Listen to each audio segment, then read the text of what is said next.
妈在银行里存了5万元，1年以后的利息是本金的2.5%，所以我们是不是先把5万乘以2.5%，就是利息，对不对？本金5万块，1年的利息是本金的2.5%，所以1年以后妈妈可以领回多少元？就是本金加利息是多少元，对不对？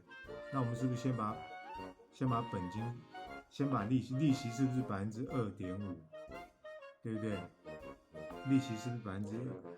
好，来2.5%，我们来看，2.5%是多少？